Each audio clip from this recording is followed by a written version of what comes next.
బంధు అని ఆయన పెడితే దాన్ని 2000 పెంచి రైతు భరోసా వేసి ఇంకా పెంచి ఇచ్చినాం కదా. ఇది కూడా ఆయన కోసం కట్టుకుంటే మేము ప్రజల కోసం వాడుతూనే ఉన్నాం కదా. దీన్ని ప్రజాపాలన చేసి ప్రజలకు అందరికి అవకాశం ఇచ్చినాం కదా. ఎవరైనా రావచ్చు, ఎవరైనా పోవచ్చు, ఎవరైనా చూడొచ్చు.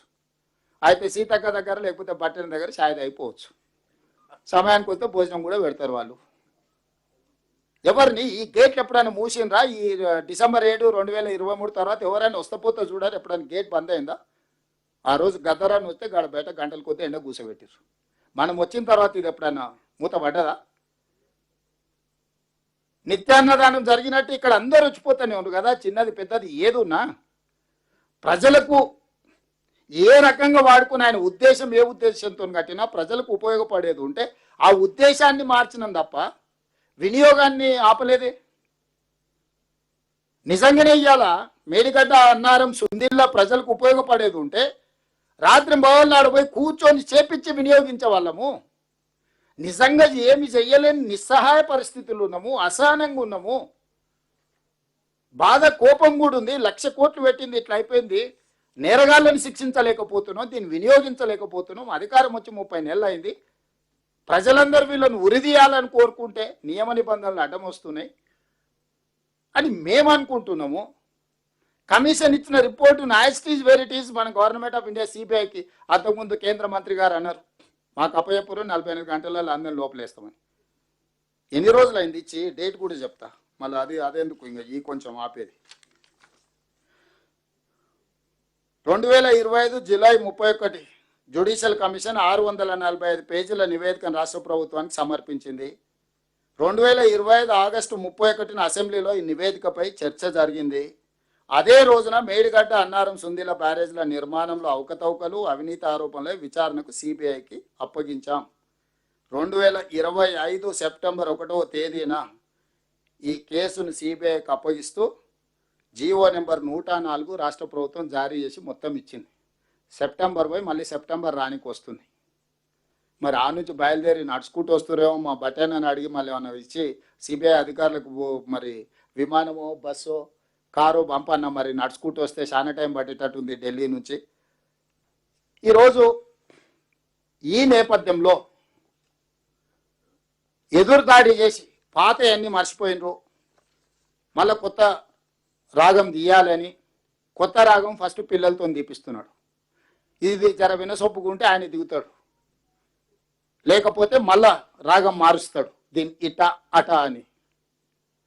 సో స్పష్టంగా ప్రజాభవన్ నుంచి చంద్రశేఖరరావు గారికి సూటిగా నా విజ్ఞప్తి, శాసనసభ శాసన మండలి ఉమ్మడిగా సమావేశాన్ని ఏర్పాటు చేద్దాం. మీరు స్పీకర్ గారికి లేఖ రాయండి, తారీఖు చర్చ జరగాల్సిన ఎన్ని రోజులు. మేము కూడా ప్రభుత్వం నుంచి లేఖ ఇచ్చి చర్చ పెట్టిద్దాం. ఏ మాత్రం కూడా మీ గౌరవానికి, మీ మర్యాదకు, మీ చర్చకు అడ్డు రాకుండా సభను సజావుగా నడిపించే విధంగా మా లెజిస్లేటివ్ అఫేర్స్ మినిస్టర్ మిత్రులు శ్రీధర్ బాబు గారు బాధ్యత తీసుకుంటారు. నేను వారికి సహకరిస్తాను. నేను స్పీకర్ గారిని కూడా విజ్ఞప్తి చేస్తాను, హౌస్ను ఆర్డర్లో పెట్టి చంద్రశేఖరరావు గారు ఏ ఉద్దేశంతో ఏ విధానంతో, స్పీకర్ సార్ కూడా ఇక్కడ ఉన్నారు, వారికి కూడా నేను విజ్ఞప్తి సార్. ఆయన సీనియర్ లెజిస్లేటర్, 10 years చీఫ్ మినిస్టర్గా పనిచేశారు, 9.5 years. ఆయన గౌరవానికి ఆయన మర్యాదకు భంగం కలగకుండా ఎవరైనా భంగం కలిగించేటట్టు వాళ్ళ పట్ల మీరు కఠినంగా చర్యలు తీసుకోండి. వాళ్ళ సభలో నుంచి బయట కూర్చోబెట్టండి. వారు ఏమేమి మాట్లాడతారు మొత్తం చెప్పమని ఉండ్రి.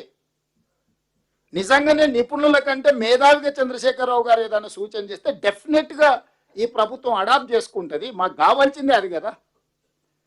ఇన్ని ఎక్స్పర్ట్స్ కమిటీలను, ఇన్ని ఎక్స్పర్ట్ ఏజెన్సీలను ఎందుకు ఎంగేజ్ చేస్తున్నాం? విత్ ఫీ జరిగిన తప్పిదాన్ని సరిదిద్దుకోవడానికి. సరిదిద్దడం ఇంకో పెద్ద తప్పుగా మారింది అనుకో, అది అత్యంత ప్రమాదకరంగా మారుతుంది. సరిదిద్దే ముసుగులో చిన్న తప్పు కంటే ఇంకా పెద్ద తప్పు జరిగిందనంటే నష్టం వస్తుంది. కాబట్టి అందుకే ఎక్స్పర్ట్స్ ఒపీనియన్కి ప్రాధాన్యత ఇస్తున్నాము, అందుకే ఫీజు ఇచ్చి ఎంగేజ్ చేస్తున్నాము, ఉచిత సలహాలు కాకుండా.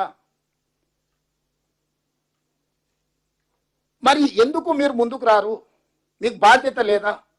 మీరు జీతభత్యాలు తీసుకుంటలేరా? మీకు హోదా లేదా? మీకు జీతభత్యాలు ఉన్నాయి, ప్రతిపక్ష నాయకుడు హోదా ఉంది, ప్రజలు మీరు సభకు వచ్చి మాట్లాడాలని చెప్తున్నారు, మేము విజ్ఞప్తి చేస్తున్నాం. ఇన్ని రకాలుగా చెప్పినా మీరు తప్పించుకుంటున్నారంటే మీరు చేసిన నేరము ఘోరం మీకు తెలుసు, అందుకే మీరు మొహం చాటేస్తున్నారు. దాన్ని కప్పిపుచ్చుకోవడానికి బేసరంగా అబద్ధాలు చెప్పేటోళ్ళని ఊరి మీదకి వదిలి మమ్మల్ని టార్గెట్ చేసి మాట్లాడుతున్నారు.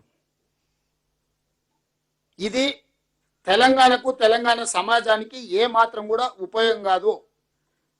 ఇక లోన్ల గురించి దాదాపుగా 97,000 కోట్ల రూపాయల లోన్ తెస్తే కాళేశ్వరంలో ఒక్క 25-26 ఫైనాన్షియల్ ఇయర్లో 33,574.11 కోట్ల రూపాయలను మనం అప్పు కట్టినాం. ఓన్లీ కాళేశ్వరం కార్పొరేషన్ అప్పు ఓన్లీ 1 ఫైనాన్షియల్ ఇయర్ 2025-26 అంటే ఏప్రిల్ 1, 2025 నుంచి మార్చి 31, 2026 12 నెలలల్లా మన ప్రభుత్వము కాళేశ్వరం ప్రాజెక్టు మీద చంద్రశేఖరరావు గారు తెచ్చిన 97,000 కోట్ల పైచీలకు అప్పుకు 33,574.11 కోట్ల రూపాయలు అప్పు చెల్లించినవా. చుక్క నీరు తాగకుండా, చుక్క నీరు తీసుకోకుండా, రైతుకు అనా పైసా ప్రయోజనం లేకుండా ప్రజల సొమ్ము ఆయన చేసిన అప్పులకు, తప్పులకు ఒకే ఒక్క ప్రాజెక్టు మీద ఇంత సొమ్ము చెల్లించినాం.